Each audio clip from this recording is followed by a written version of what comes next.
There we go. All right. Last thing you want to do is give a preacher a mic and then turn it on. So good luck with that. All right. So thank you for being present. We will get started as there is at least one commissioner who's en route. Other commissioners are online, and so we want to make sure that we honor your commitment of time and your preparation for this hearing tonight. We're going to start with opening statements, brief opening statements from members of the commission, and as I am looking online, the Secretary of the Commission, Commissioner Nadine Finnegan-Carr, is online, and Commissioner Finnegan-Carr, I will yield the floor to you for any opening statement that you might have. Good evening. Good evening, everyone. I'm Nadine Finnegan-Carr, as introduced, and welcome. I'm looking forward to hearing from all of our members of law enforcement this afternoon, about the care that they do provide for Baltimore City, and wanting to know more about how they plan on doing better for the citizens here of Baltimore City. So thank you for the opportunity. Thank you, Commissioner Finnegan-Carr. As other commissioners arrive, if they have any comments, we'll allow them to incorporate them with any questions they might have. Article 4 of the City Code is particularly interesting because it delegates certain authorities to the Community Relations Commission, particularly around health and safety. And many times, as we know, based on experience and ongoing conversations inside the media spaces and conversations about communities across the country, we often assign a very narrow role and responsibility to law enforcement officers. But the health, safety, and welfare part of the job and responsibility is one that cannot be overlooked, because when we talk about public safety and public health, there are a number of different roles that are to be played, and significant roles all of them play. And so tonight we want to have a conversation about law enforcement, how you are addressing the responsibilities under Article 4 to really give the people of the city of Baltimore a greater appreciation of the roles, the roles that you play, the missions that you have on behalf of the people that you serve. And so tonight we want to not only gather information, but engage in some dialogue to make sure that as members of the community, we are giving you due support to be able to do that job and do it effectively in a way that not only honors the mission under Article 4, but also meets the needs and responsibilities of the city of Baltimore. Recognizing that Article 4 actually tasks the Community Relations Commission to assist the city in removing all vestiges of discrimination. We know the categories that are impacted, but it's not just in terms of how we deal with our employees, but how we deal with the community at large.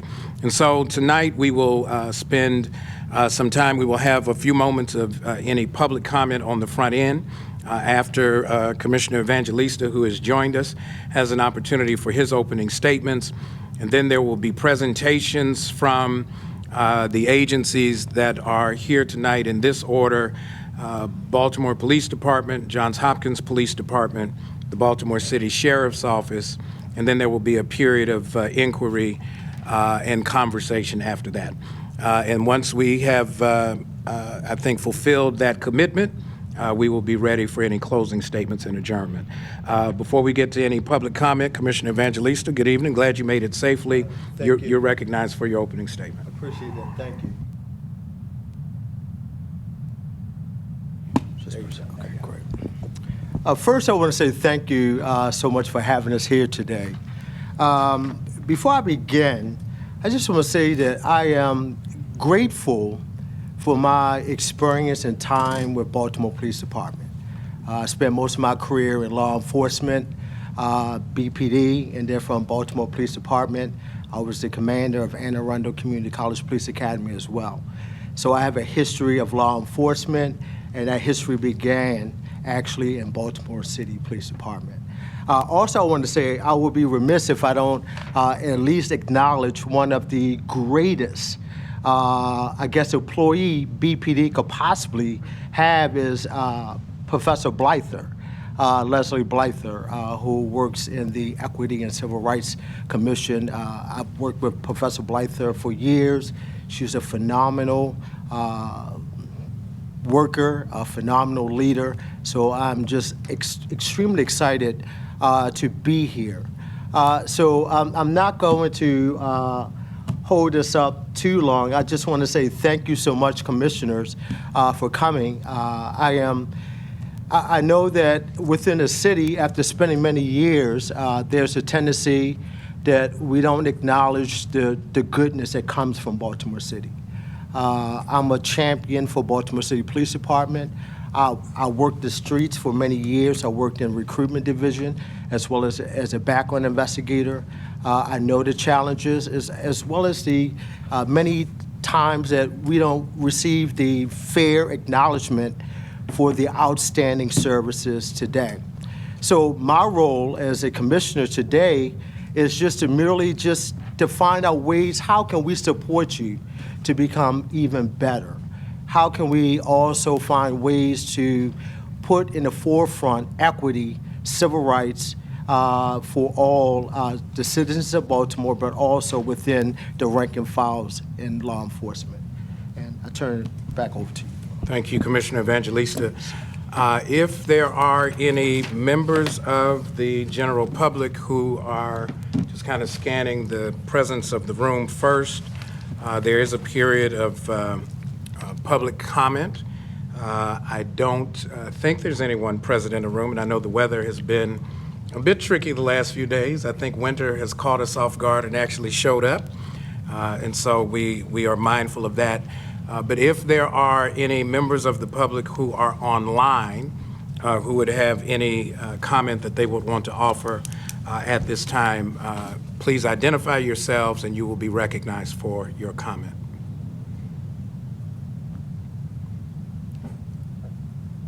All right, hearing none, let's get right to the presentations. Commissioner Worley, I think you are up first on behalf of Baltimore City Police Department. Welcome, good evening to you, Happy New Year. I haven't seen you in a while, so. Good evening, Happy New Year. Thank you. Thank you for having me here. With me here today is Director Parker Blyther from our equity. She's our equity officer in charge of the equity, and Director Olufemi Akani. He's in charge of our equal employment opportunity. He works under the Public Integrity Bureau. I'm going to be really brief with my presentation. I'm going to start off by giving the BPD mission statement. Although I think it's a little long, I think it's important that I read it because it does talk about community, and community is our focus. Because basically, as one of the most wisest police leaders said, the community are the police, and the police are the community. So. The statement, it says, the Baltimore Police Department is dedicated to upholding the Constitution and enforcing laws in a fair, impartial, and ethical manner. We commit to creating and maintaining a culture of service that builds trust and legitimacy in all communities, values the sanctity of life, of human life, and provides for the safety and well-being of all. And then we have several pillars, visions and pillars of the department. Number one is community policing, and number one is going to be my focus as I transition into, actually I'm in my 8th month now as police commissioner, which just seems like it flew by. But that's the one part of the consent decree that we're lagging behind. So I redid some things within our command to put the strongest people in place. One was Deputy Commissioner Monique Brown was just promoted and put in charge of patrol and community policing. So the number one pillar is community policing. Number two is crime reduction. And we have a comprehensive violence reduction plan. It's the same one that pretty much the same 5 concepts that Commissioner Harrison put forth is prevention, intervention, enforcement, rehabilitation, and reentry. The reentry part is the one we need to focus on because we put the same people into the same neighborhoods, into the same circumstance, and expect a different result. And we're never going to be successful with that. We've got to change the concept and the perception when the members re-enter the society to put them in a better place to produce and improve. Staffing, which includes the retention and recruitment, consent decree implementation, and to boost morale. And just to touch on the consent decree briefly, I don't know if you saw the news, but today we had a very major announcement. We are in full compliance in 2 sections of the consent decree. The most important one is the reason why we entered the consent decree for the most part, and that was prisoner transport. We are in full compliance, which means we have pretty much satisfied those paragraphs, and it's basically 24 out of 470 paragraphs, but it's a start. And what that does, we have to stay in full compliance for 1 year, and then that'll be completely satisfied. But to go a little bit more into community policing, we started our Explorer program back up. It went away for about a year and a half. COVID hit, and we kind of lost a lot of them. So we just restarted that, and I found out today that we have 32 Explorers already, which are young people who want to pursue a career in law enforcement. And they can stay. We never used to have anything that would take them to the age of 21. But the goal is now to get them as Explorers at 13 or 14, let them transition into cadets, which we do have 7 cadets now. We started our cadet program just recently again. And then once they transition into cadets, they can go right into the academy at 20 years and 6 months and become a police officer. Or if not, they can move on to another profession. We're getting the criminal justice curriculum back in, I think, 3 schools. That kind of went away during COVID and during a couple other things, so we're putting that back in. It's not just police, it's a public safety, so it's going to be fire, police, all those, because policing isn't for everyone. Maybe someone wants to be a fireman. Maybe they couldn't score 5 points higher on that test. But we work together. We have a great relationship with my 2 partners to my left, as well as the fire department. The crime reduction, we did something that hasn't been done in a lot of years. We were under 300 homicides, but that's a number that's been arbitrarily given and judged for a judgment for us by the media, and I don't really like the number. I'm glad we were under it, but we still had 263 murders last year, which is a lot. Technically, we had 242 because 21 of those were historical murders, which means that person was shot or injured in years prior to 2023, but they passed away and was ruled a homicide. So last year we had 242, which is still way too many. My goal this year is, I probably shouldn't put this out there, but my goal this year is to try to be under 200. I've only been here 1 year, I think, when we were under 200. That was 2011. GV, Group Violence Reduction Expansion, which is the mayor's crime plan, basically. We're going to be, within the next, probably before this month is out, we're going to we moved from the western to the southwest. We're going to move to the central this month, and hopefully by the eastern by the end of the first quarter. But that's been a huge success for us. We took a few steps back in the western last year, but I think we're going to bounce back there. But that's been a huge thing with Monty, Mayor's Office for Neighborhood Safety and Engagement. Staffing we're in a really bad predicament with our staffing. We're over 500 officers short. Probably before the end of this month or next month, we'll be under 2,000 police officers. 2014 was the last time we came in under 300 homicides. We had 2,981 cops. So our men and women are doing more with less, but we're trying to do more incentives.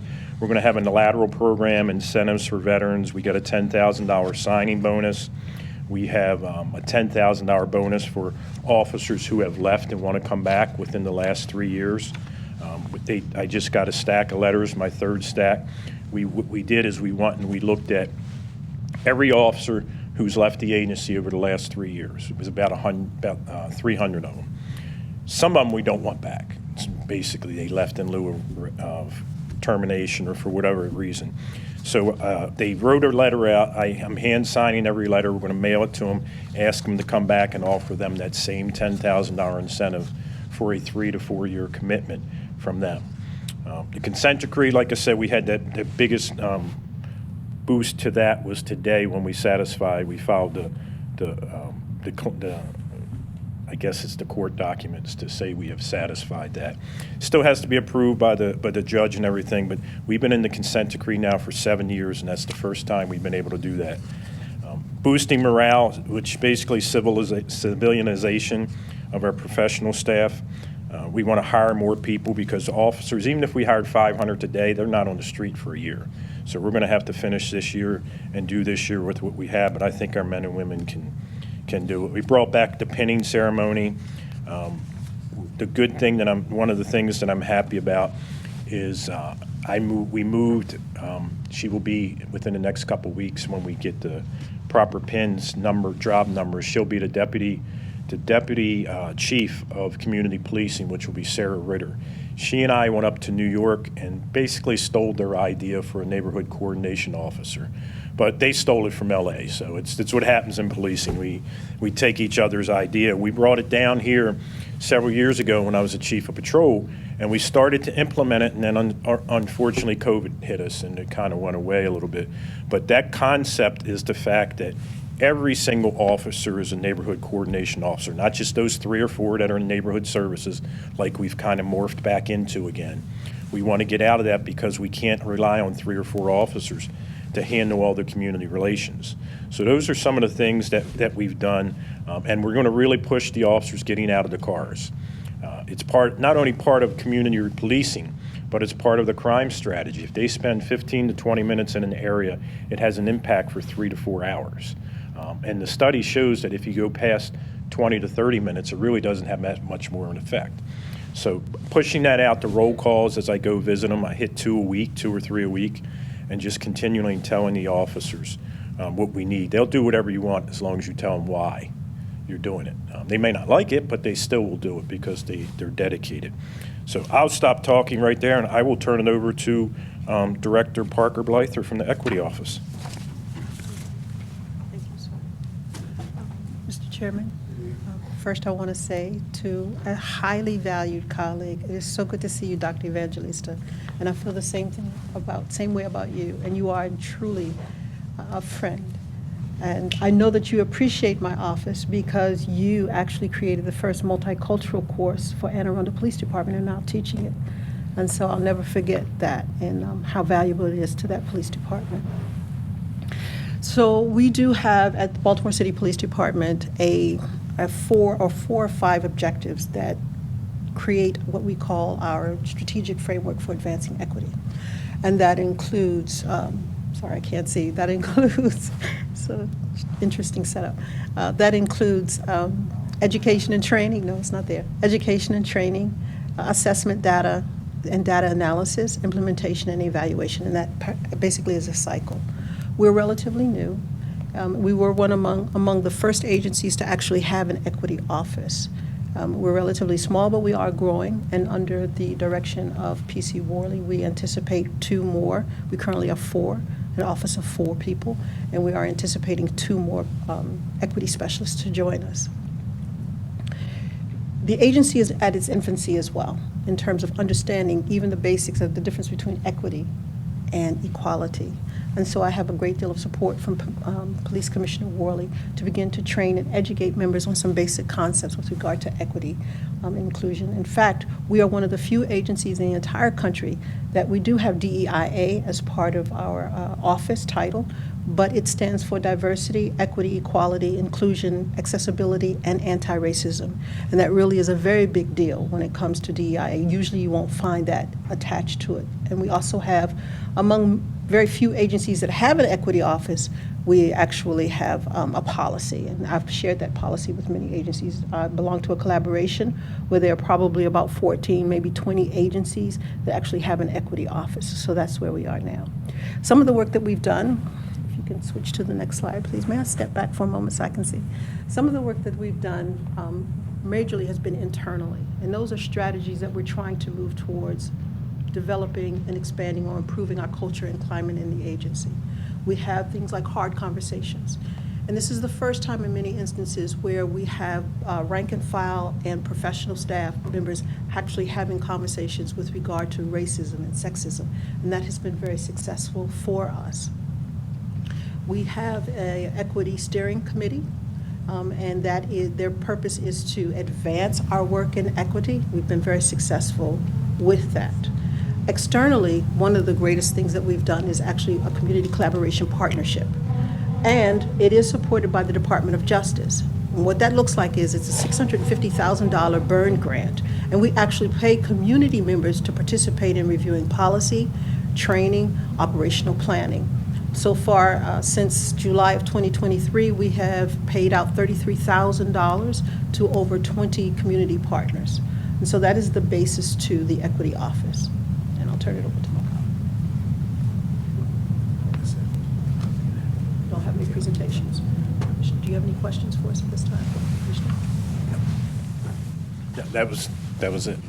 That's our presentation. Yes, sir. Before we get to the questions, because I think there might be some overlap, so I want to make sure we hear from all of the agencies, and then we'll come back and see if there's some Yes, sir. points of synergy, because I believe one of the questions we will have is about collaboration and cooperation between and amongst the agencies, and I think it will have some bearing on our conversation. Johns Hopkins Police Department, good evening. Good evening, Commissioners. Thanks for inviting me to talk about the Johns Hopkins Police Department and where we are in implementation. I'm joined here today by Jim Gillis, Esquire, who is an Associate Vice President for Public Safety with us. So, Commissioners, the JHPD is not yet operational, so I found it helpful to give an overview of the JHPD and where we are in the process of implementation, because not everybody, understands that. So, if it pleases the Commissioners, I'll start by doing that. So, the creation of the Johns Hopkins Police Department was authorized by the passage of the Community Safety and Strengthening Act in 2019. Several years have passed, and in my opinion, the Community Safety and Strengthening Act was and is the most accountability-laden police legislation in the country. According to the Act, the Johns Hopkins Police Department is narrowly focused. It's limited to 100 employees, not 100 sworn police officers, but 100 employees total. It's limited to operating in a narrow geographical jurisdiction of 3 campus-defined areas. That's on the Homewood campus, the East Baltimore campus, and the Peabody campus. And that's narrowly focused to properties that are owned, leased, operated, or under the control of the Johns Hopkins University, used for educational or institutional purposes, and located on, and when we talk about the Homewood campus, we're talking about the area from University to 28th Street, Remington to Stony Run to Calvert. When we talk about East Baltimore, we're going from Eager to Baltimore, Caroline to Castle. And when we talk about the Peabody campus, very narrow, from Madison to Hamilton, from St. Paul's to Cathedral. So very limited, narrow focused jurisdiction. I talked about the legislation being accountability laden, and there are various layers of oversight and accountability. One, the legislation created the Johns Hopkins Police Department Accountability Board. It required Johns Hopkins to bear all costs of the University Police Department, and the JHPD, the state immunity that applies to all other police departments in the state does not apply to the JHPD, thereby raising the cost for bad behavior. The JHPD, the university would have to bear any costs associated with any, not just the running operation of the department, but any lawsuits associated with bad behavior. The state mandated complaint process applies to the JHPD. The JHPD falls under the purview of the Baltimore City Civilian Review Board and the newly created Baltimore City Accountability Board. In 2020, the Johns Hopkins paused the creation of the University Police Department. During that time, we stood up the Behavioral Health Crisis Support Team so that we can have a proper response to individuals who are in the throes of a mental health crisis, and also look to support other alternatives aimed at going to the root causes of poverty, like the Commissioner mentioned, the Mayor's Group Violence Reduction Strategy, ROCA, and several, actually many other things. We exited that pause in the summer of 2022 and continued to be thoughtful about the development of the Johns Hopkins University Police Department. That required us to enter into a memorandum of understanding with the Baltimore Police Department. That was completed in December of 2022. It's important to remember that MOUs are a common way for college and university police departments to define their working relationships with the cities and the counties in which they share jurisdictions. MOUs are typically narrowly focused, operational and jurisdictional issues only. Ours is much more expansive than that and defines several relationships. Our draft MOU was posted, and based on community feedback, the final MOU was looked a lot different than the draft MOU. As the commission knows, the process of developing a police department from the ground up is extensive, but we feel it's a unique opportunity to begin a new culture in university policing, and we're hoping in the profession of policing. So we're proceeding with the vast array of tasks associated with building a department. Likely, the most important step is the development of the policy manual, or what we're calling directives. We're nearing completion of that process, which has been a collaborative process, and we provided substantial opportunity for community input in the form of public comment for our draft policies. Just to talk a little bit about the process, we partnered with the university's Diversity Leadership Council, and they developed training in conjunction with the university's Human Resources Department and made sure they trained all of our policy writers. So we were appreciative that they understood the importance of the moment and partnered with us there. We then benchmarked peer institutions and what we thought were some of the most progressive agencies in the country. And then we, quite frankly, took what we thought was the best of what they did in policy creation, and we implemented it into our process. We began with source materials from those peer institutions, progressive agencies, institutions that are progressive, who've already had their policies reviewed and approved by the Department of Justice's Office of Civil Rights, like our friends at Baltimore PD. And then we took national thoughts on best practices, and we committed to adopting, for instance, the ACLU's, I committed to adopting the ACLU's racially just policing model policies for colleges and universities with fidelity, and have that serve as a bedrock for our policy. So once the draft policies were created, we then sent them to external and internal experts, incorporated their feedback, and then posted them publicly online.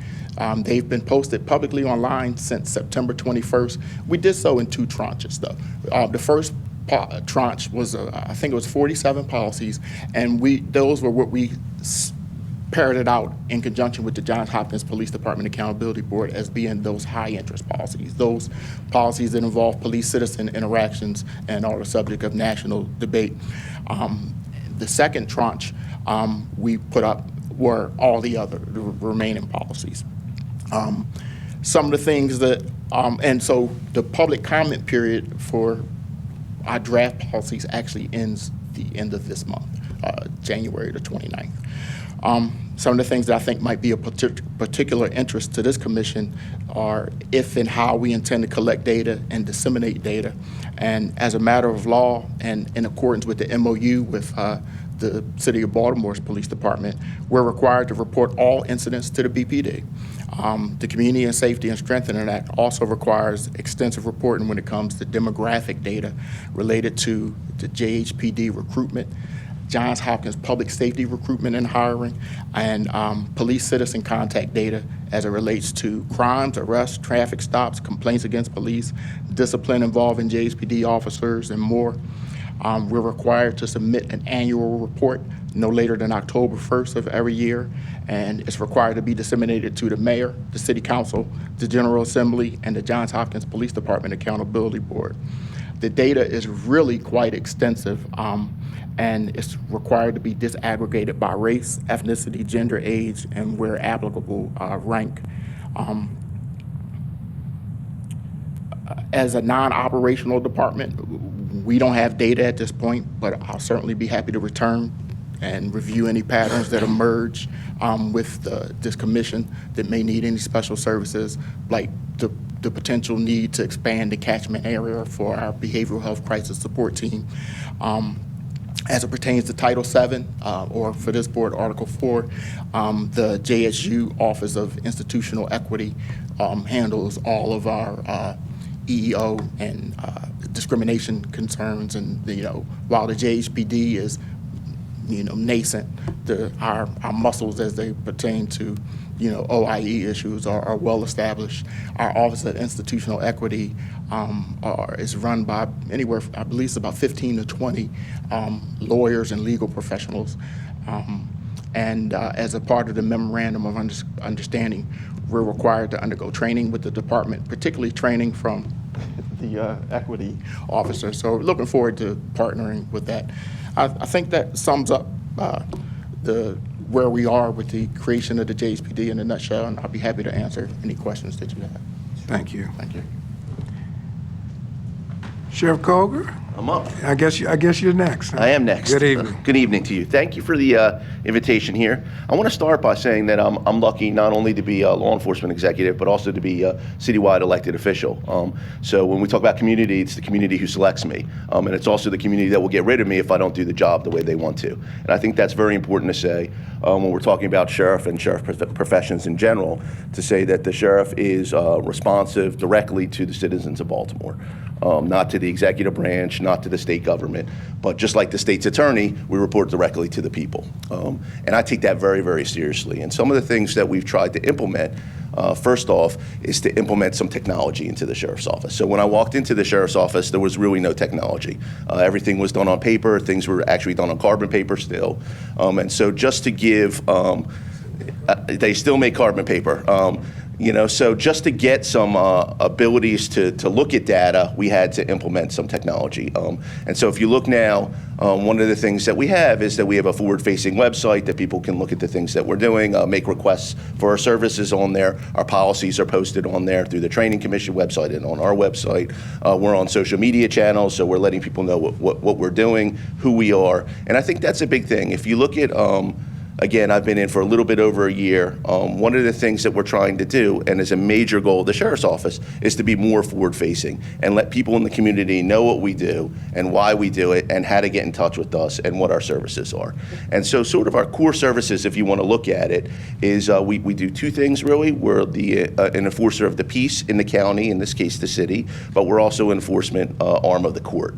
And if you look at the things that we're doing as the enforcement arm of the court, one of the things I think that will most interest this commission is some of the things we're doing around evictions. And when we look at law enforcement, we think about criminal law enforcement, but I don't think we should be limited to that. We should be looking how we're enforcing civil orders and the way we're enforcing civil orders. And one of the things I ran on that we're trying to implement is to humanize the eviction process. And I can tell you in Baltimore City, and I was in the sheriff's office for a very long time prior to this, in Baltimore City, really what you did at the time of the eviction is you gave the tenant a couple minutes to get their belongings and to leave peacefully so you could transfer the property. And that's missing a huge opportunity, we found, to identify, one, a lot of data that's not being collected at all, and I'll talk about what we're doing with that in a second, but also to sort of identify who is at their most vulnerable point right now, and what can we do to assist them. And so we're one of the only agencies that I know of in the state of Maryland. Well, I think we are the only one in the state of Maryland that actually hired a supervisory social worker. And we're developing a survey that we're going to do. So when the deputy, all the deputies now have tablets, we talked about technology, and so when they go to the door, they're keeping demographical information on who we're evicting, who's in front of us, what their needs are, the dollar amount they're being evicted on, and none of this has been collected, where evictions are occurring, the frequency of where these evictions are occurring. And I'm very interested to look at this data and provide it to people. So like, for example, if I said, well, what area has the most evictions in the city of Baltimore? No one knows that. How many evictions went for less than $500? No one knows that information. And so we're collecting that information through the technology arm. We're going to be able to release that shortly. And I think that will be of great interest when we're talking about community relations. And then we're looking at, well, the city funds all kinds of services, and there's also the private services, but who's connecting the person at the time of the eviction with those services? And I believe it should be the sheriff's office. And so that's what the supervisory social worker is doing. She's on call for and we're looking to hire 2 more. She's on call when the deputy asks the tenant, do you have a housing plan? And they say no. Before the answer, you wouldn't even ask that question. That just wasn't a question that was asked. The question was, have you gotten all your belongings and can you go down the street? And so it's sort of a sea change shift on where we're looking at what we can do to assist people after they've been evicted. And I say that to say very bluntly that I believe in private property and we have to enforce the orders of the court, and it's required, and if I don't do it, I'll be held in contempt and the city will have to pay judgments. And so we have to do that. But we should recognize that evictions harm children and evictions harm families. families when they're done to them, and we should ask ourselves, what are we doing with those individuals after we've evicted them, and how can we help them? How can we identify them? How can we bridge these services? How can we collect data? How can we inform policymakers about what's going on around this? And that is something that I'm very, very interested in, and I'm focusing a lot of time and energy at the Sheriff's Office to try to collect that data, we're going to disseminate it once we have it. Again, these tablets and this program didn't really get online until about 3 months ago, but we do have 3 months worth of data. And so we'll be able to share that. And I think that's something that we should be very interested in as a city, to look at what occurs around evictions and how court orders are being enforced. So I could talk a lot about the enforcement of court orders and how we do that. I also want to talk about I talked about the duties of the city that we have. So one of the things that we also wanted to do, and I wanted to do with the Sheriff's Office, is since we have citywide law enforcement jurisdiction, would be to utilize that jurisdiction.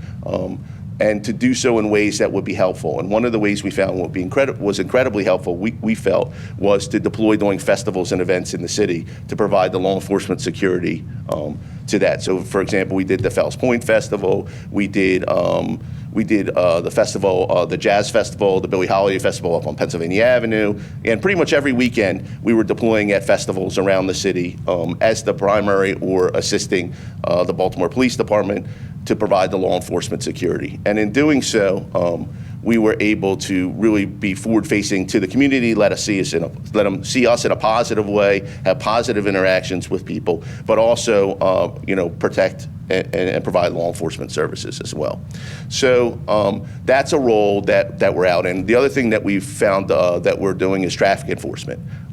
And so with that traffic enforcement, again, and this is one of the things I'm really glad that I'm here with you tonight, is because as we go into these, what we would consider like policing things that the Sheriff's Office hasn't done traditionally, there's going to come up issues that we're going to have around with equity and around with, are we making sure we're doing these things right?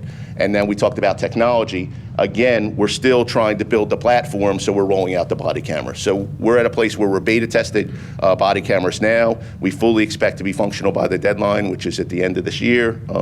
But we needed to build the records management system, which didn't exist, in order to be able to do that. And so we're at a place right now where we're pretty good. Again, we've tested some of the body cameras.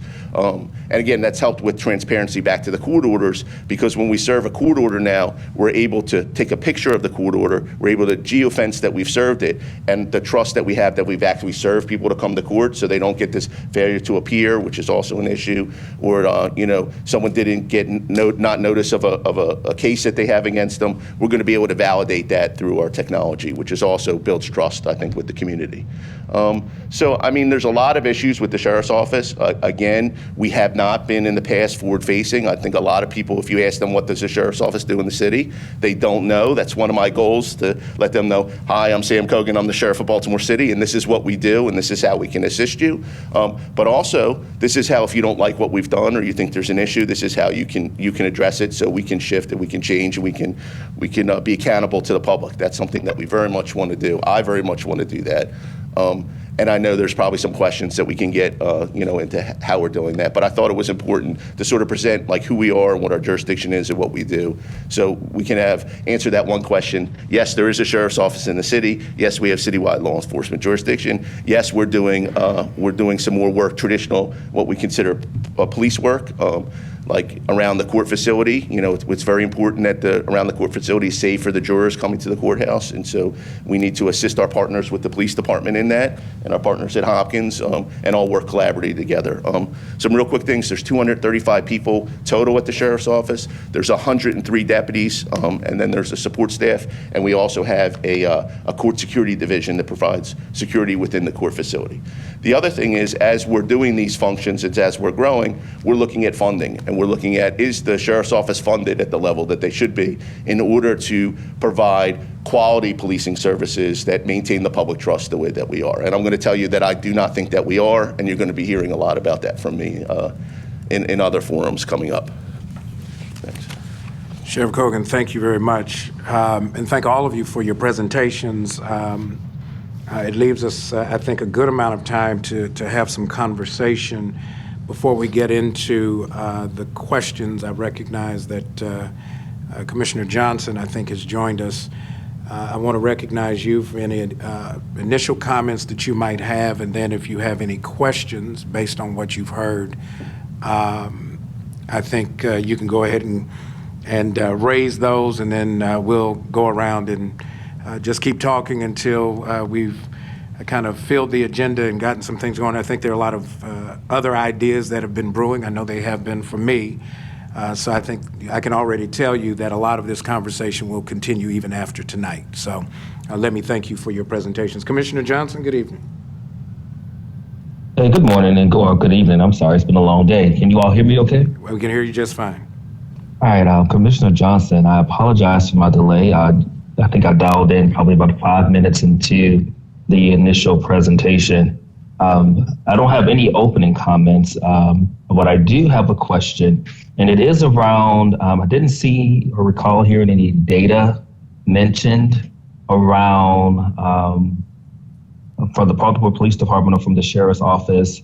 And I think maybe you may have answered a little bit, Sheriff Kogan, with saying that you're trying to build your data repository now. But I think there's at least some information you all do capture around what the demographic data looks like around the kinds of arrests or some of the activity that you have. Even a little bit would be helpful to just help paint a picture and some more information about the demographics of your office and any internal complaints that you may be handling or dealing with among your employees. And this question applies to Baltimore City Sheriff as well as to the Baltimore Police Department. And I understand that Johns Hopkins is still maybe a team of two now as they've continued to build their office. So that's my question at this moment. And that's it's a layered question, so I want to make sure we got the components. So, Commissioner Johnson, can you kind of bullet point, maybe in priority of which data points you're looking for? I know we mentioned, what are the demographic data? Let's start there, and then we'll peel this onion as we go. Sure, absolutely. The demographic data in general, with the activities of your office, so demographic data around the individuals that are involved, and then the demographic data of your staff. And so I guess it's one question, two parts. And then the second question deals with any internal EEO activity that's happening. Give us some insight into that. Do you have any that's happening? I guess is the question. And then help us to kind of understand how you're handling those things. Commissioner Worley, you want to take a shot at that first? Yeah. I can't really give you numbers right now, but we can get those. We can look at our arrest data out of central booking and what we arrest. We know exactly what the demographics are. I don't have those numbers with me. But as far as internal complaints, if it's an active internal complaint, we can't talk about it because it's still an ongoing investigation. And then Director Akani can answer anything about EEO complaints. But again, if it's an open investigation, we can't talk about it until they're finished. But we do investigate everything thoroughly. PIB, our Public Integrity Bureau, which is internal affairs, they are actually making great strides. I think that's going to be one of the next parts of the consent decree that's going to come into compliance, because we've got our average case time down to about 115 to 120 days. And it used to be over 200. And that's one of the biggest complaints for why we were losing officers, is they would stay, when they get an internal complaint, that would sit there for almost a year before we were able to do anything with it, because there was a rule that it had to be investigated or charged within 1 year. And the practice in the past was we would wait until day 364 to do something, where we've got an officer sitting on the sideline for an entire year. But we are also, as far as demographics for our employees, we're part of the 30 by 30 initiative, which is 30% female by 2030. I believe we're about, I think we're about 18%, somewhere in there. Was it 16% was the last time with female officers. So, and that's the big push with our academy. We want to hire, and we do, the mayor and I, we go and introduce ourselves and speak to our academy class. And we do something a little different than what we used to do. I actually stole this idea. I did a mentorship with the San Diego police chief.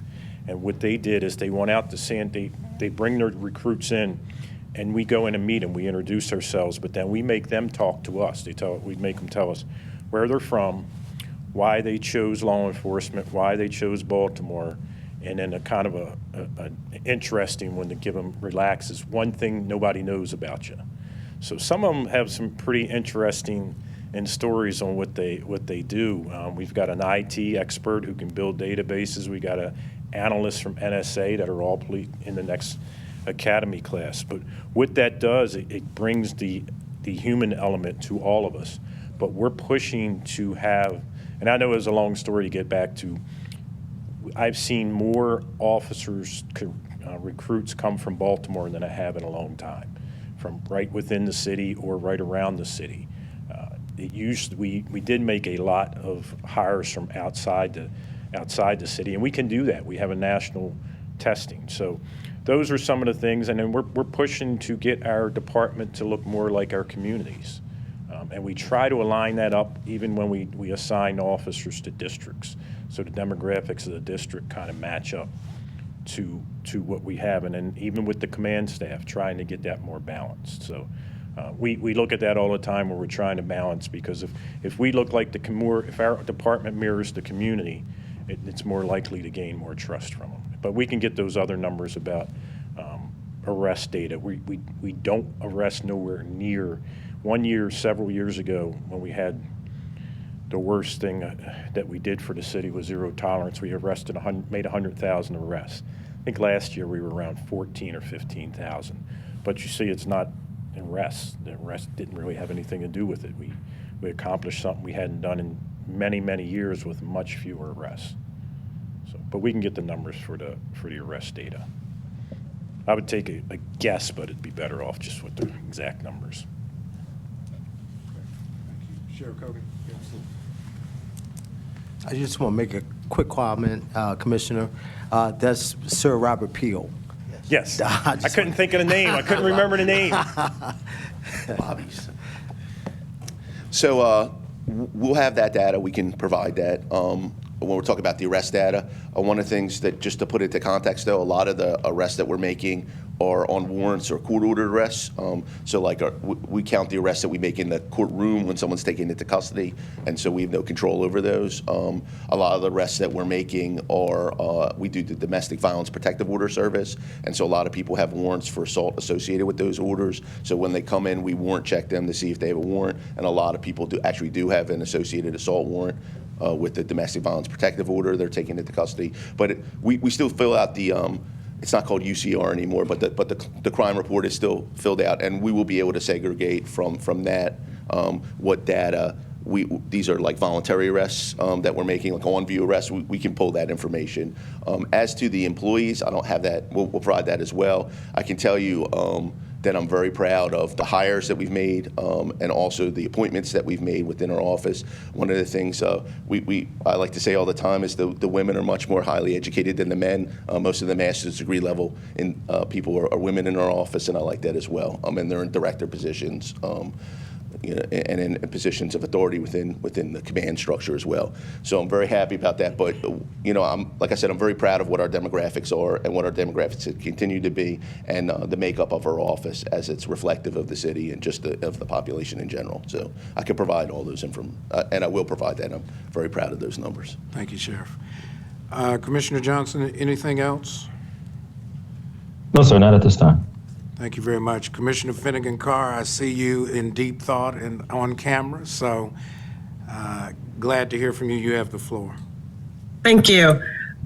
Starting with Commissioner Worley, thank you very much for updating us about the outreach strategy for women officers, and I'm glad to see that the 30 by 2030 initiative is moving forward. I am interested in getting those numbers as Commissioner Johnson has already requested, and when you all, as well as Sheriff Kogan, when you all provide more information on your demographics. I will turn back then to a different question that I had, and you mentioned that you are about 500 or so officers short, and I'm concerned with what do you think is the current impact of that on public safety, and are there officers who are currently, you mentioned like that are under investigation, different things like that, who may be eligible to come back, who may with reform or what have you, that will help to close some of that gap?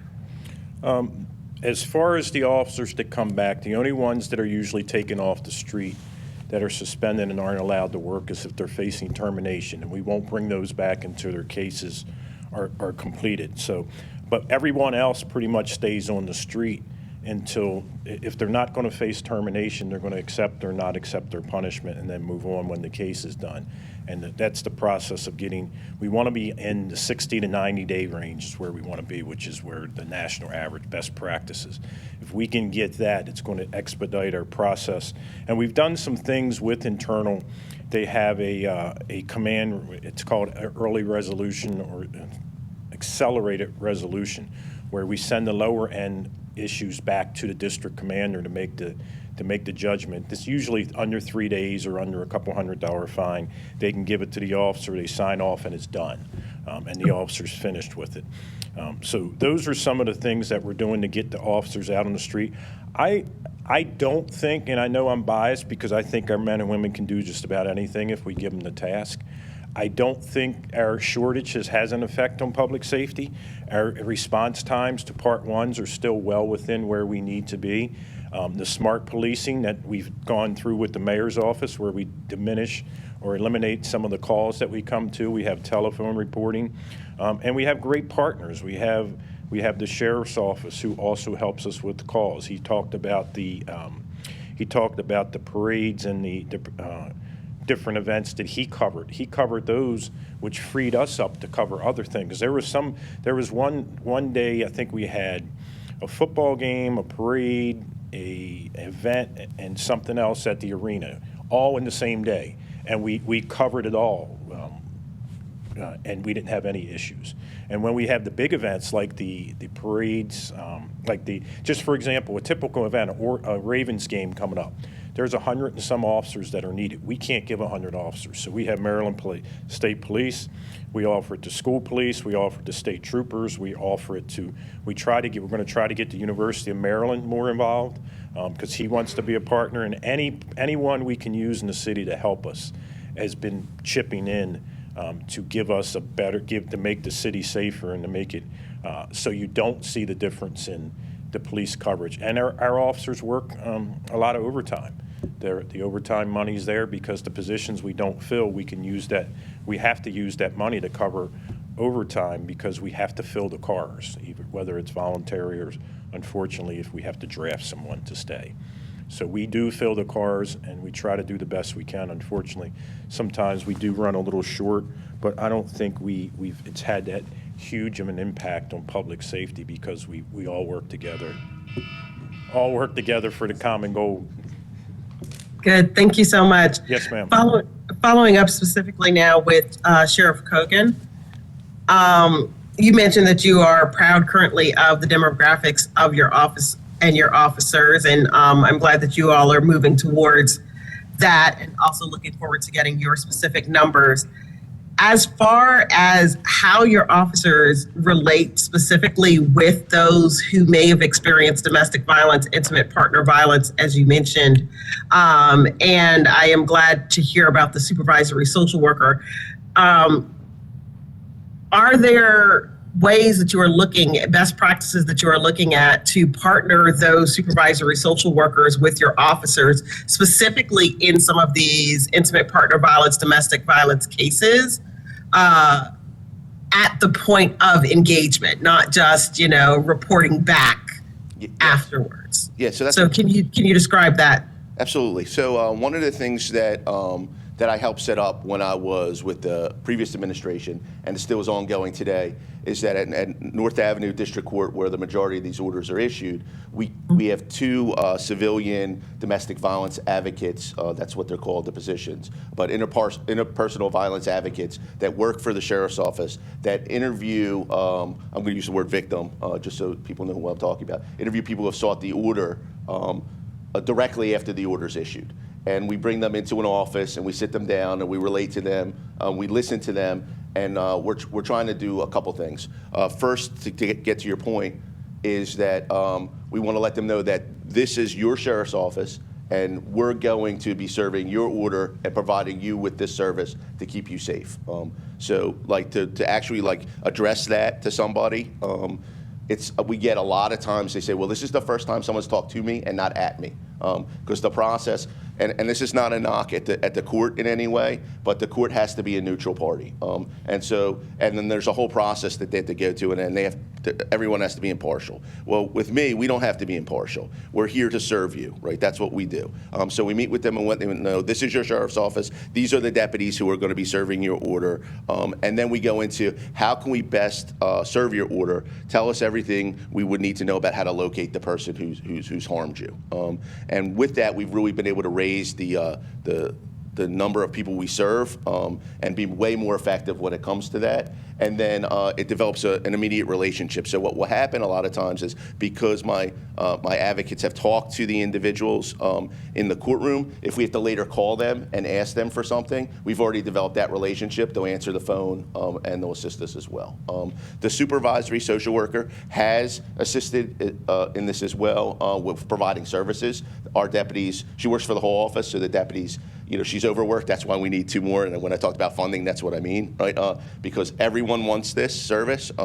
And so, we've had sometimes, people are homeless because of the interpersonal violence, or they need something to do with their family, their children. And, so there've been referrals from the social worker to try to bridge these gaps as well. Also, because I helped implement this program with the sheriff's office, when it first started, we had the officers trained, and some of those officers are still there. And it was the House of Ruth that trained them. And they came in and they gave a specific class. And I actually talked to their training director. And I said, I need you to give a class to the officers and let them know how law enforcement has been part of the problem with interpersonal violence, right? And how that when you talk to people who've suffered interpersonal violence, they may not want to deal with law enforcement in any kind of way because they've had very negative experiences in the past. And being somewhat confrontational with law enforcement might be a sign and is a good indication of the trauma that they suffered, right? And the things that may happen to them because they call law enforcement. And understand that if you're dealing with a difficult individual, it's not because they don't want your help. It may be because of the trauma that they've experienced. And so that's the kind of environment that this unit operates in, and it continues to operate in. So I think I hope I answered your question. You did, and before you step away, just one other question, shifting gears slightly. As the enforcement arm of the court and the work that you all are doing with the evictions, I'm glad to hear about the data that you have currently been collecting. I know you're about 3 months into collecting some of that data, so you probably don't have reports at this point, but when do you expect to be able to publish your first report? Are you waiting a year out, or is it at the end of this fiscal year, you're going to give us at least a preliminary data report? Right. What are your expectations for that? So one, we're transparent with the data. Anyone who wants it, we're releasing it to. And our first preliminary report, we should see out within the month. Perfect. Thank you. I look forward to seeing that report. Please make sure we get a copy. Me too. Thanks. I actually have the demographics for our department. I found it. I had it on my phone, but I couldn't read it. It was too small, so I found it on my iPad. Basically, what we have our department is made up of 63% minority, 84% male, 16% female. This is just sworn. This isn't civilian. It's professional members. African American male is 31%. African American female is 11%. Caucasian male is 37%. Caucasian female is 3%. Hispanic male is 13%. Hispanic female 2%. Asian male 2%. Asian female is 0.1%. We have 2 officers, and then there's 4 officers that are classified as other. And then if you go into our professional staff, you'll see quite a difference, especially with the male-female breakdown. 88% are minority. Male is only 24%, 76% female. African American male 10%, African American female 48%. Caucasian male 12%, Caucasian female 25%, and then the other Hispanic, Asian, and the other are all below 1%.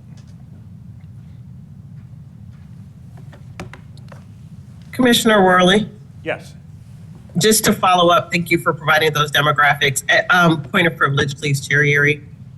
Are there any specific outreach strategies for Black, Indigenous, Asian, people of color for the department? I know that you have the 30 by 30 initiative specifically for women, but for different people of color, what is your strategy? Yeah, I mean, it has to go through, we're trying to hit the areas where, like Baltimore, 65% African American. We're trying to recruit a lot in Baltimore, but then a lot of it goes into who applies from outside the state. And then I forget what the percentage is, but it's very difficult to get through the process. And we're trying to make that expedited if we can when we have outside individuals come from different parts of the state. We're getting partnerships from our community who is willing to provide them with locations to stay so they can get their 3 days of training and knock out a lot of training. They're still going to have to come back probably another time for the polygraph and some other things, but it basically is anything. And being quite honest, is with the shortage of police officers, we have to take as many of whatever demographic that we can get simply to fill the cars and fill the seats. Because we try to do academy class every 6 to 8 weeks. And our last class, I think, started at 24, 23. We just reclassified the class today to officers, and there was only 10 officers in that class. So it's kind of hard to make up ground with shortages when you're only having 10 and 12 officers. And it just isn't us, it's the whole country. Shortage of police officers everywhere. Thought we were going to get a break and steal some from New York, but they decided to put their academy class on again. So. All right. Thank you so much, Commissioner Worley and Sheriff Kogan. Thank you both. Thank you. I don't have any additional questions. I yield the rest of my time.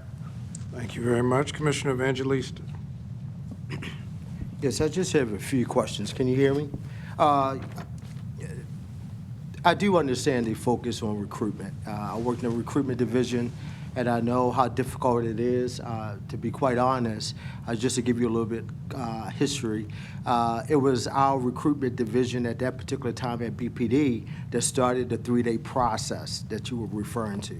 So we were the one that actually implemented that process, and we also increased recruitment in terms of increasing Hispanic population because we flew to Puerto Rico a few times to increase the population and recruitment.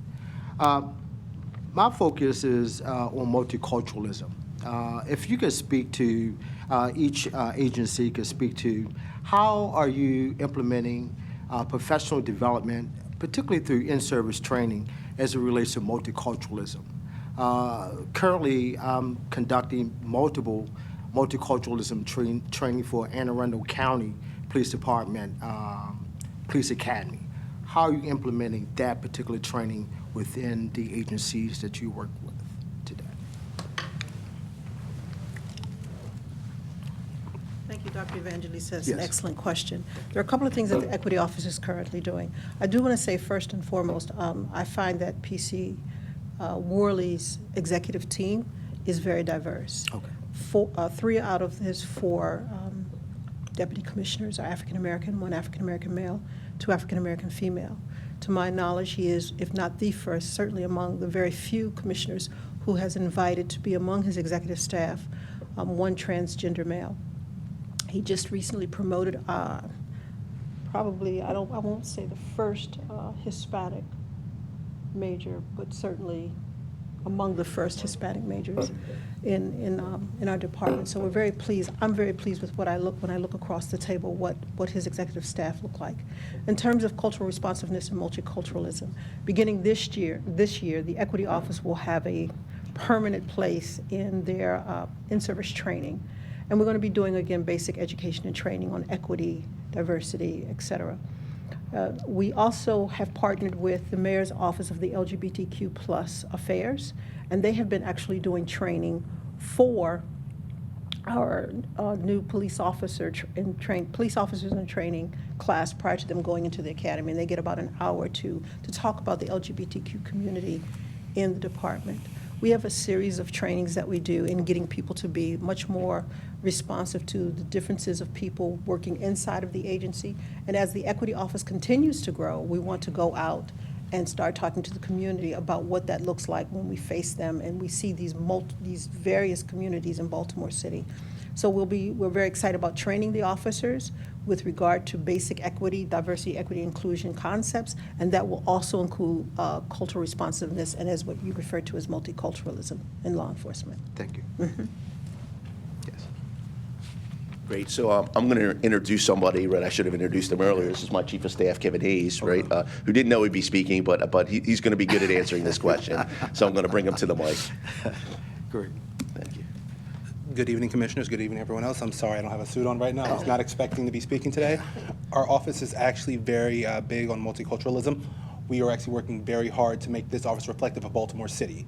One of the big pushes that we're doing is trying to bring other communities into the sheriff's office. I actually have a meeting with an advocate in the Latino community tomorrow, so that way we can open up more opportunities. And one thing that we're noticing in our office that a large group of people do not come for like domestic violence, things like that, due to language barriers. What we started doing is hiring people who speak Spanish so that we were able to break that language barrier.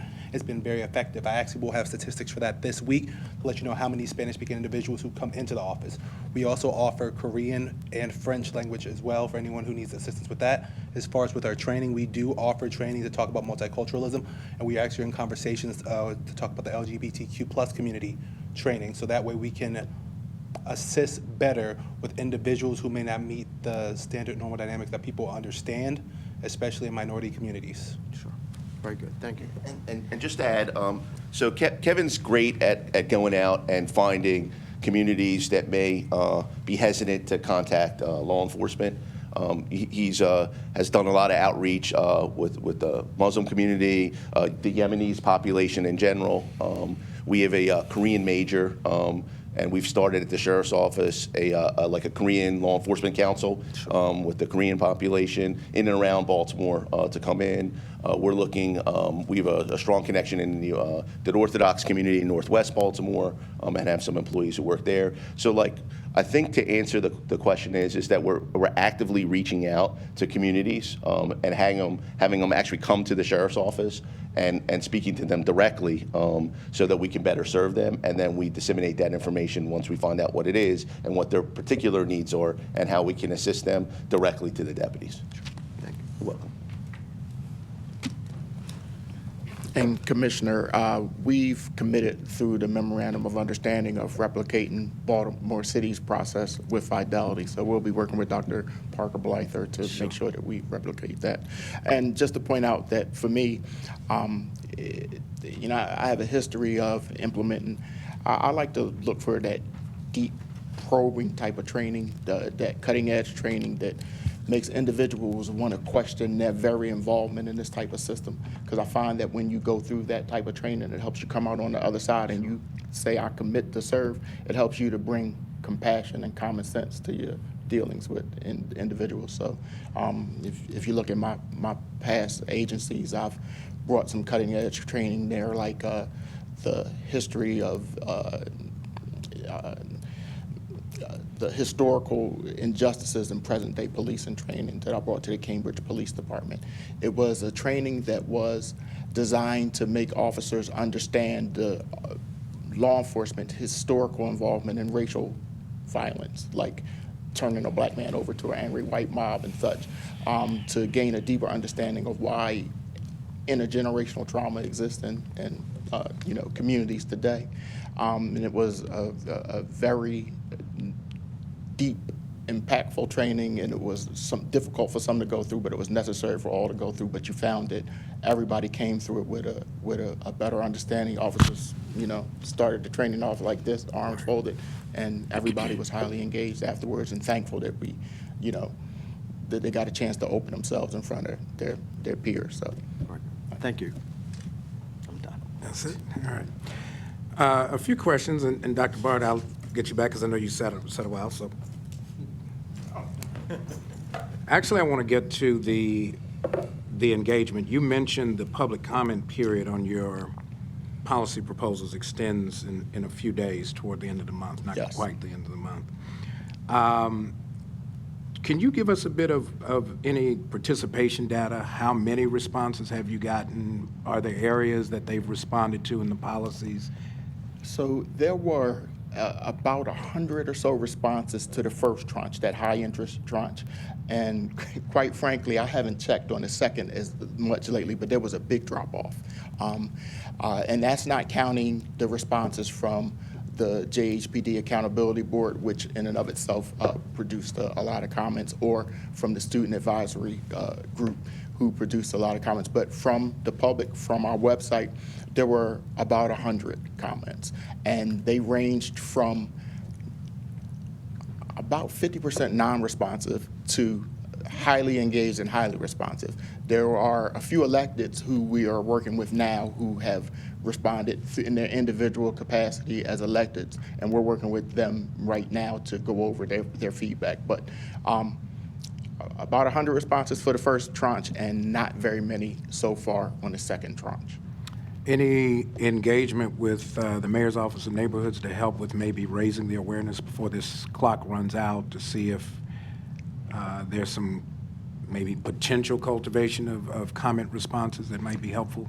So one of the things that we did with the individual policies was try to send them out to the individual experts in the city. Not necessarily with that particular office, but with the LGBTQ plus groups and affinity groups, and with any who we thought was an external or internal subject matter expert. We tried to make sure that that group got eyes on the policy, or offered, let me put it this way, offered the ability for them to participate in that process.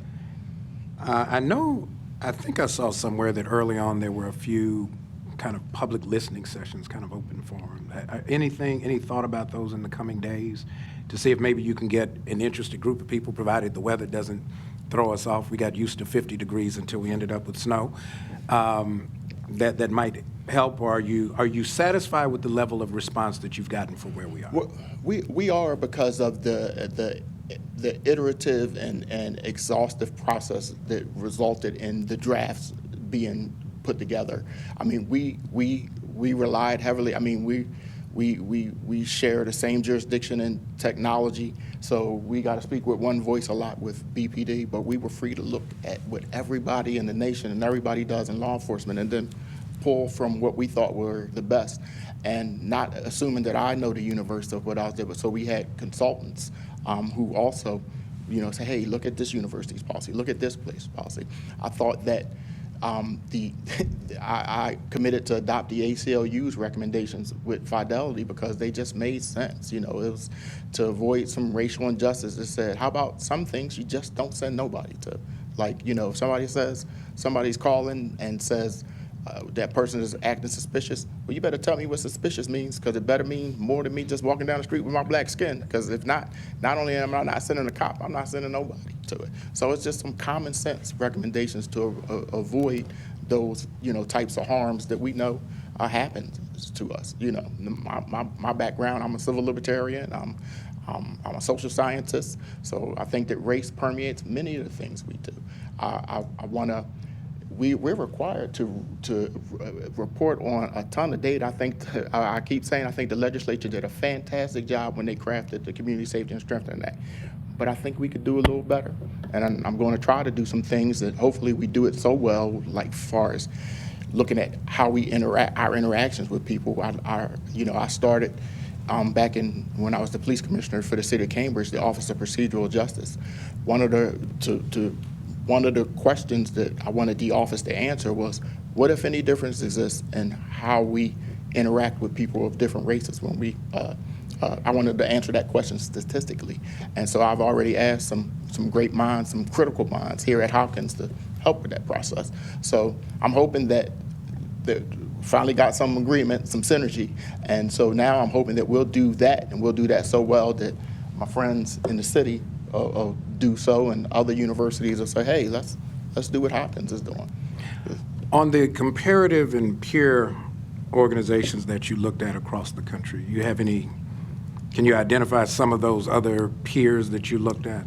There's so many. I mean, so many. A couple of universities that stood out, and Carnegie Mellon.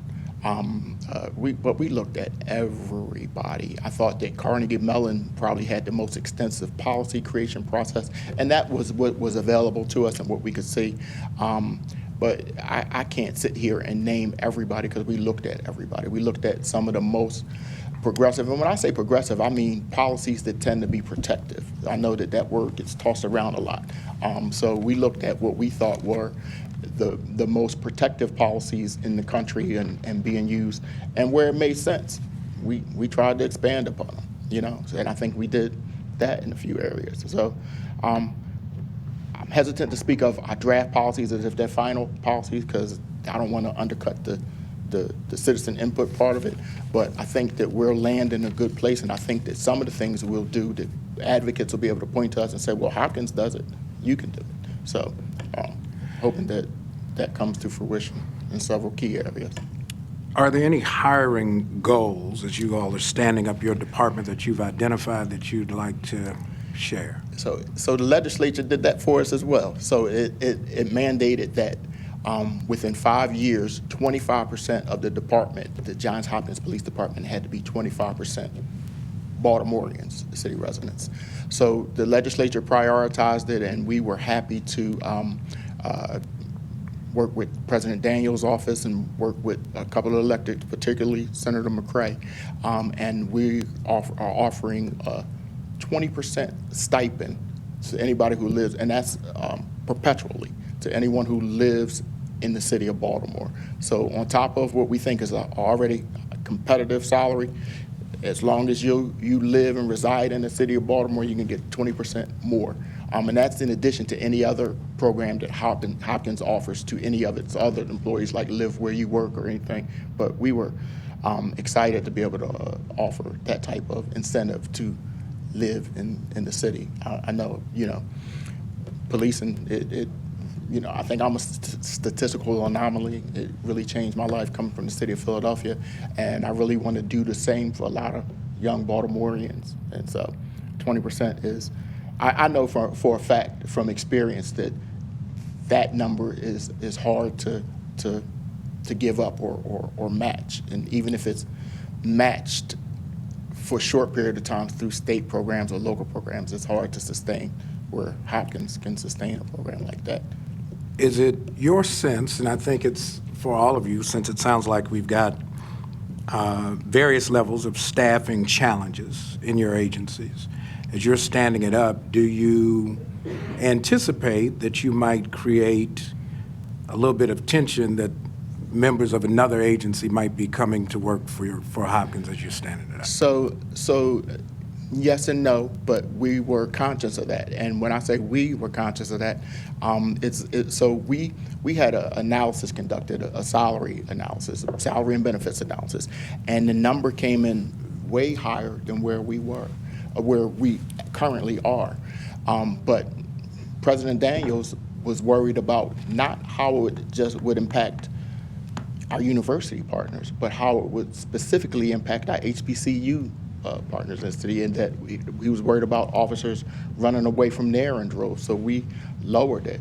And, I was slightly embarrassed that, me, in my position, wasn't the one who thought about it, but actually proud of the fact that I'm part of a university where the president thought about something like that. That's helpful. I kind of have some thoughts, but we'll kind of unpack it, because it sounds like there's a bit of a challenge that we have in terms of full complement of agencies. And Commissioner, I'm sorry. Also, through the MOU, we're prohibited from picking the pocket of BPD, for lack of a better term. We took care of that. Yes. You took care of that.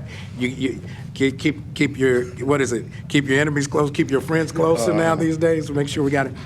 That's helpful, because I think it kind of speaks to, and thank you, Dr. Bard, I appreciate it. Sheriff Cogan, as you're looking at what you, I think, have identified as a resource issue, needing to expand the capacity of the sheriff's office, and you make the deputies available because they do have enforcement powers, and we've got kind of this staffing issue. Where are we in terms of the overall staffing goal? How is it impacting your ability to strategically partner? If Commissioner Worley says we're down down 500. Is that sworn, Commissioner Worley? We're down 500 sworn? 513. All right, so how much support can you actually give? If you're trying to expand, Commissioner Worley is down 500, we've got this issue, and at the same time, we have a little bit of maybe hesitance and quite honestly suspicion when the consent decree was already kind of based on this sense that we already had some over-policing in some places, some disparities in the process. Can you, just broadly, I know it's kind of a philosophical question, but I'm trying to get a sense of where are we really and what are the resource needs so that as we're doing our part from this side of the conversation, really kind of understanding what's the cost benefit, what's the benefit of having more deputies as you see it, as opposed to just maybe having more officers in uniform on the street to perform certain functions. Oh, great. Yeah, I'm like, you couldn't have thrown me a bigger softball, and I know you didn't mean to do that like that, right?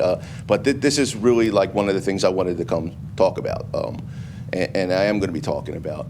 The Sheriff's Office plays a critical role, I think, in the community. And so when we talk about things like are evictions equitable, like I'll just give you an example, like the Chicago Sheriff, when he schedules an eviction, not when he performs one, but when he schedules one, sends his team out to identify whether or not they can help the person in that moment. And so if you look at things like just around housing, I'm just going to talk about that, right? Like lead paint poisoning, and how many people who have been lead paint poisoned then end up, being arrested by the police department. And now we have a rental licensing system that people aren't abiding by, right? And who's supposed to look into that? It should be me, in my opinion. We should look at people who are perpetuating fraud against the tenant and the city and poisoning children, and they go file for an eviction and use the court system even though they're not licensed, right? And they ask the sheriff to come out, which is law enforcement, to evict their tenants when they're not even, they've committed perjury on the paperwork and haven't done what they're supposed to do. And we're not looking at that, and we should. And the reason we're not looking at things like that is because no one really, in the past, really understood, I don't believe, what the sheriff's office should be doing at the city to protect housing in the community. And so if you pay the sheriffs 30% less than you pay the police department, and you make it very difficult for me to hire people, and when you get these demographics, you can look at the equity of who's at the sheriff's office too and who lives in the city, because it used to be more than 50% of the deputies live in the city, and I think that's still true. I just didn't want to say it without checking it. We have a department that, or an organization that is going and trying to do these things and is saying, what about me? It's very difficult for me to hire people in that environment. And it really is salary, I think, for me. And so, because I can't hire court security officers, which are supposed to staff the court, I got to take a deputy sheriff who's getting paid at a much higher rate, even though it's still much lower than the police department, and put him in court, which is a waste. And so it really is like, I think that there really needs to be a very critical look at what we're capable of doing at the sheriff's office, what we've shown we're able to do, and what we could be doing, what we want to do, and the level of funding that's being put in to do that, and how it's impacting root causes of crime, like lead paint poisoning, safe housing, instability, things of that nature, what we could be doing to better help the city if we were engaged in a higher level. And I'm talking about like not traditional policing when I'm talking about that. Then we should look at like witness intimidation and how that impacts people, and people coming in and out of the courthouse, people threatening our judges, which we have to deal with now. I think everyone saw the video, the person jumping over the thing at the judge, So now I have to deal with that and the judge that was murdered in Washington County. And so we have to really look at court security as something that's important, so that when arrests are made, and that they should be made, when like a good arrest is made, people feel safe to come to the courthouse and testify. That's not going to ever be an over-policing issue, I don't think, with those things. And then we should look at like interpersonal violence and the rate that we're serving protective orders. We should look at the warrant backlog that we have, where we have violent repeat offenders with violation of probation warrants go out and reoffend the community, and the sheriff's office is only able to staff 10 people on our fugitive unit. And so where we could have, brought a bunch of them back to the court, and let the judge decide what should happen, or the jury of the community decide what's happened, we're not able to do that at the rate we should. And so, I mean, you asked the commissioner if it impacts public safety as funding, and he said, no. I'm going to tell you, yes, I believe it does impact public safety. And root cause is a crime not to fund the sheriff's office at the level it needs to be funded. I think that the previous administration of the sheriff's office wasn't really forward-looking like that. And so this is a new issue, and so no one's really to blame for this. I'm not pointing the finger at anybody. But I am saying that there should be a very robust discussion about what the sheriff's office is able to do for the city of Baltimore, has the jurisdictional authority to do for the city of Baltimore, wants to do for the city of Baltimore, and whether or not it's being funded to do those things. So That's helpful. And just real quick, it's a quick assessment. Now, during COVID, there was a moratorium on evictions. yes, Then COVID ended. yes, And then the eviction process kicked back in. yes. Has that kind of reset to what maybe the normal pace is? Are we still kind of looking at this lingering backlog? What does that look like in terms of housing instability? Well, immediately as you were talking, if there are children with families, Sure. we know that impact. What's the state of things as it relates to that? Yeah, well, so there's no rental assistance anymore, really, is what we've seen. Like, that's run out, and so people are getting evicted at a much higher rate. And it's not the same as it was pre-COVID, but it's climbing, and it climbs every day. And so, like, a lot of people will be shocked if I say, hey, do you know the sheriff's office schedules, doesn't perform, but schedules 200 evictions a day. People will be shocked by that number, I think, the general public. Now, not everyone goes, right? We're only doing like 30 a day where we're actually evicting somebody, but 30 a day is a lot when you add up to that. And if you look at, well, how many would be preventable, right? If they got resources prior to it, and how many of them go for a low dollar amount, like I talked about, like that are under $500, and then the city's stuck with, rehousing somebody, especially if it's like a housing authority property and you evict somebody for $200, and then it costs, hundreds of thousands of dollars to get them back rehoused, if they're ever allowed to be rehoused, because now, I think once you get evicted, that's the end of your ability to get a housing voucher. I think these are the kind of things that, we need to look at. And then there's a rise in the tenant holding over evictions, which require less notification. And, and we're looking at equity too. At the time of the eviction, all the property that's in the house that belongs to the person is also deemed abandoned, and they can't get their belongings out of the house. So there's a greater sort of thing that happens in Baltimore City. If you get actually evicted, all your property now becomes abandoned, and you can't get it back in most cases. So, like, there are things that are, we don't put things on the street anymore. And so there's a lot of things around, I think, housing and what could be done to try to assist our citizens in looking at who's being evicted. That's the other thing. What neighborhoods do we have the most evictions? Who's being evicted? The equity behind that. I don't think anyone's ever really fully looked at, because I don't believe the data is readily available, and it will be soon, which I'm glad about. But, like, we are, sorry that it's a long answer, but it is a long answer. You're seeing evictions go back up, and that's not good for the community, in my opinion. Yeah, there's an important piece of that. Thank you, Sheriff Kogan. As you were talking, about the abandonment of personal property tied to evictions, it immediately took me back to the conversation that we had in Annapolis some years ago about asset forfeiture. Remember that whole conversation? It feels like just a variation of that in some sense, and the harm is particularly tremendous. Chief Kelly, if you would just make a note that I want us to kind of revisit that while the General Assembly is in session, because I think it is worthy of a conversation to start looking at whether or not there needs to be some legislative intervention to be able to address those things. It's one thing to be displaced from your home, then to lose what little property you actually have and actually put folks in a position where they have to start from literally scratch all over again. There is something about that is not only just problematic, it really has a feeling of being inhumane in some sense, and so I think we got to really think about how we speak to that, so I appreciate it. Commissioner Worley, real quick, and then I'm going to yield back to my colleagues. I know we had some conversation about this. We had been together on some community walks, and I think it's important in this hearing that we actually hear from you on the after-action report from Brooklyn Homes. You mentioned about availability of staffing and being down 500. It really hasn't impacted some things, but there were some conclusions that were in that report that were, I think you acknowledged them as being troubling to you. We had an informal conversation. I think we were on a walk.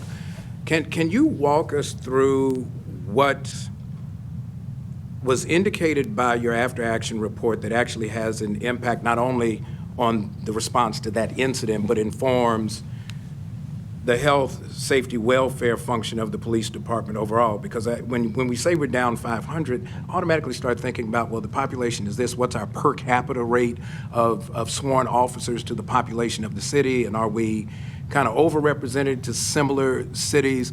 What's the sweet spot of the number that we need to be in?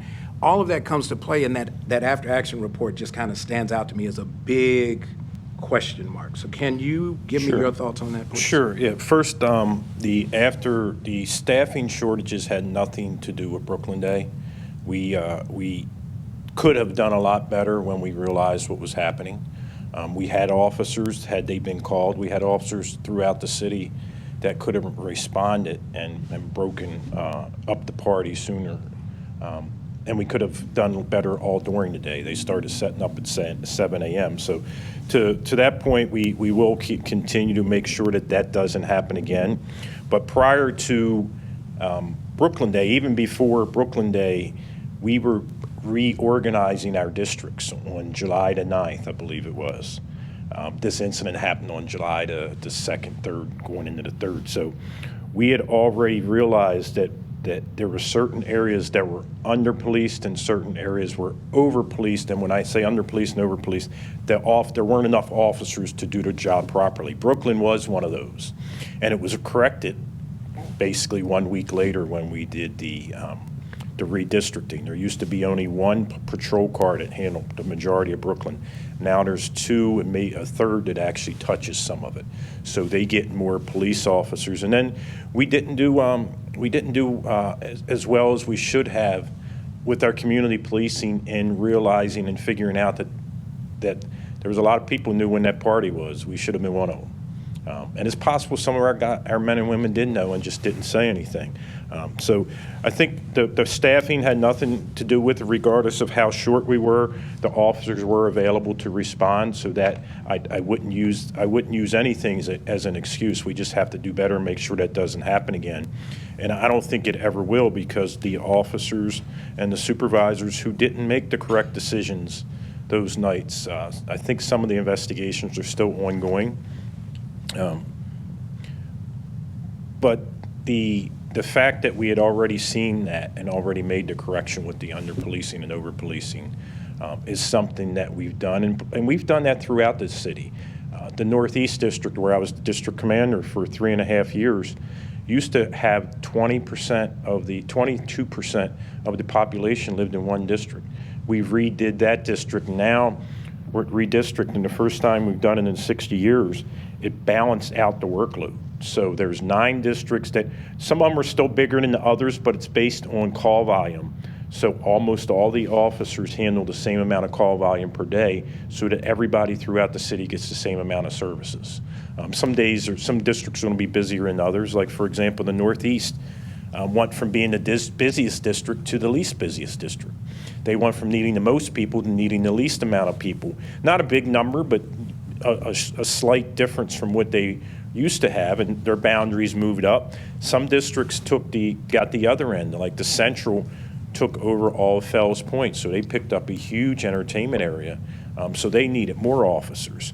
So those are the things that we constantly look at. And to tell you how long it took to get that done, Mayor Scott, when he was the council person in the Northeast, and even before I was the major, we were trying to get redistricting done, and it took 12 years.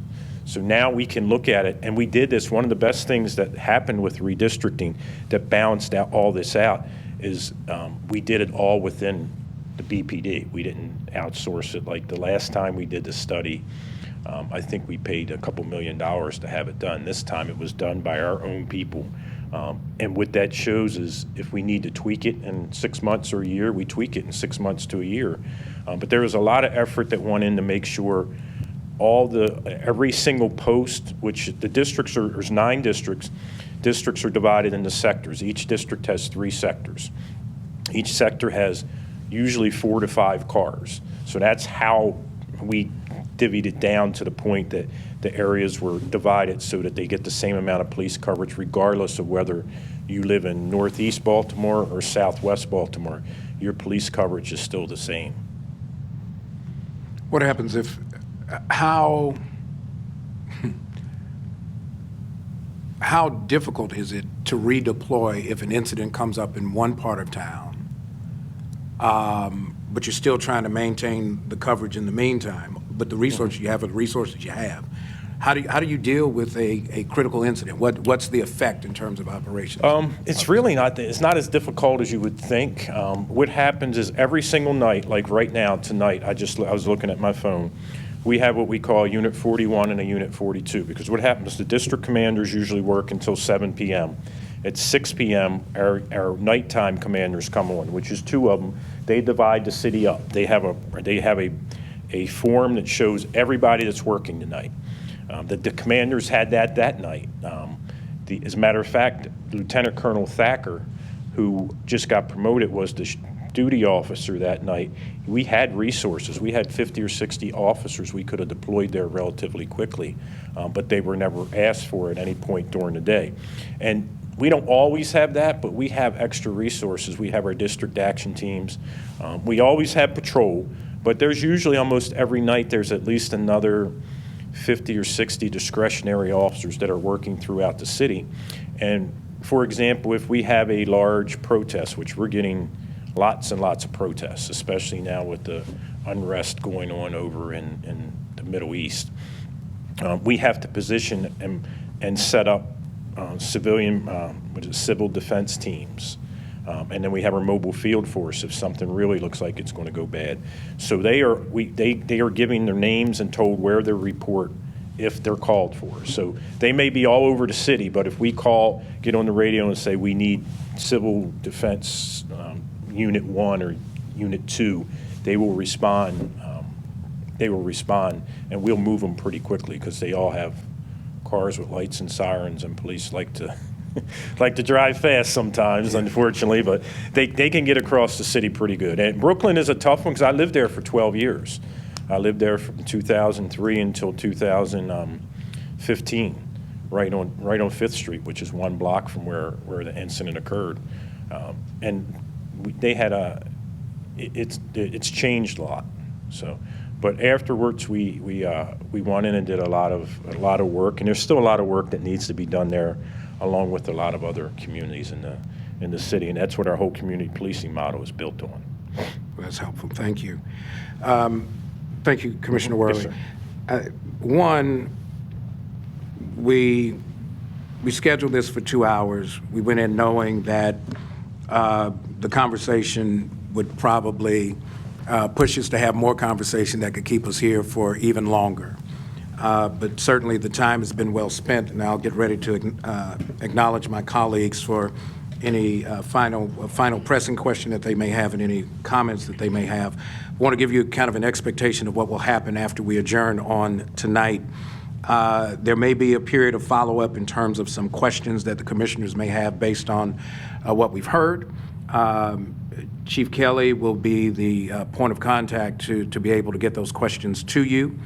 Any feedback that you may have for us, feel free to share that with her as well. To the members of the public, the public comment will remain open for 7 days from today. If there are any questions, comments that you want to make as part of the record for this informational hearing, you will be able to do that.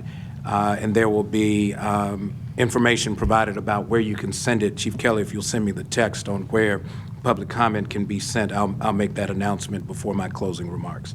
Let me go ahead and thank you all for your thoughtfulness, your preparation, your presence, and for your service. And please share it with your colleagues who commit so much and do so much on behalf of the people of the city. Every organization has its challenges. We know law enforcement is not exempt, but nor is any other career field that I've ever been a part of or observed. So thank you for all of that. With that, Commissioner Evangelista, if you have anything. Nothing. Thank you. Commissioner Finnegan Carr, you've been in deep thought. I've got some ideas for you, but I'll tell you about them later because I'm sure we've been kind of mulling them over. You have the floor. Nothing else to add. Thank you, gentlemen, for your time. Thank you. Commissioner Johnson, anything? Nothing further to add in terms of questions. I just look forward to receiving the data. And thank you all so much for your work that you do in public service. It is a difficult job to do, and we appreciate that you choose it every day. Thank you all so much, and I yield over back to you, Chair. Thank you very much to my colleagues. Thank you for your presence and your participation. Chief Kelly, Ms. Burton, members of the OECR staff, certainly Director Moore. Thank you for your assistance in helping us prepare for this hearing. And just so you know, what we do with the information is part of our task as the commission is we give an annual report to the mayor and the city council, not only about our efforts as the Community Relations Commission, but also what we see in terms of the feedback that we get from informational hearings like this. And so what you have shared has been quite helpful. Dr. Blyther, thank you for your comment, your participation.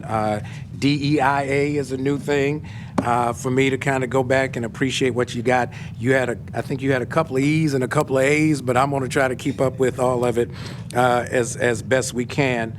But I hope you all get the sense that there really is a real commitment to understanding what happens in the space that is often, I think, too narrowly defined as law enforcement. That's a major part of what you do.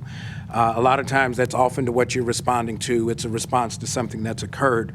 But the health and welfare of the city is really where we're going, right? How do we enhance the overall quality of life and get us to a place where, yeah, you're going to have some enforcement that you've got to do. Every city has it, right? There was discipline in my mama's house. She had law enforcement too.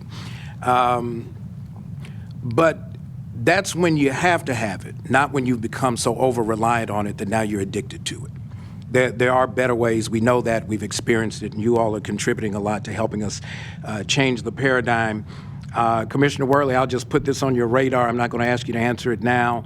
I know there's an ongoing conversation about local control of the police department, and that's going to come up in the General Assembly session.